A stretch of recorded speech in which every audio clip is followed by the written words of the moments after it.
Evet Adnan'ım. Cihazımız Oppo A9 2020 modeli.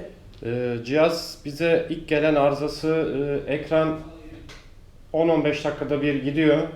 Hiçbir şekilde geri gelmiyor. Reset atıyorsun ancak o şekilde görüntü geliyor. Birkaç dakika çalışıyor. Tekrar görüntü gidiyor. Tekrar görüntüyü alabilmek için cihazı reset tuşlarıyla reset yapıp o şekilde ancak görüntü alabiliyorduk. Cihazı söktük ustamızla. Önce bir ölçüm yaptık. Baktık ki ekran değerlerinde bir anormallik var. Bazı devreler güç ünitesine gidiyordu. Oraya müdahale ettik. Oraya müdahale edince ufak bir aksilik oldu. Cımbız elimizden kaydı ve cihaz güç entegresi oynadı yerinden biraz fazla. Cihaz kısa devreye düştü, yüksek akıma düştü. Söktük, kalıpladık güzelce, temizledik, kalıpladık.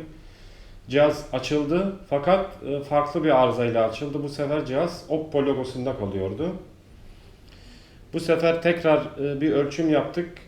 Baktık ki işlemciye giden bir devre daha var ve aynı zamanda da biraz değişik bir anakartı vardı bu cihazın. Çok yüksek ısı vurmak zorunda kaldık çünkü güç ünitesi ayrılmıyordu.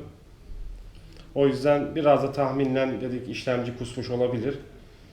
İşlemcisi cihaz o bölgeden aynen darbe o bölgeden zaten darbe kafeslerde yamukluk vardı. Zaten biz en başta arızayı teşhisi işlemci olarak koyduk. Biz koyduk. Biz beslemeyi eleyelim dedik. Ne olur ne olmaz dedik. Evet. Doğru mu? Doğru. Zaten işlemciyi sökecektik. Ama zaten işlemci biri gelse de bana biraz sıcak verse diye bekliyormuş. Bekliyormuş. Aynen öyle. Evet, güzel. Sonra işlemciyi söktük. Güzelce temizleyip problemsiz bir şekilde kalıplayıp taktık ve cihaz eskisi gibi şu an çalışıyor. Bir problem yok. Allah'ın izniyle o asıl arızam da gidecek artık. Evet. Çünkü çoğu değerde zaten kamera değeri bir yerden yüksek çekiyordu. O normale döndü. Ekran değeri, kamera değeri diyorum. Kameralarda da hiçbir sıkıntı yok. Çalışıyor. Kameralarımız da açıyor.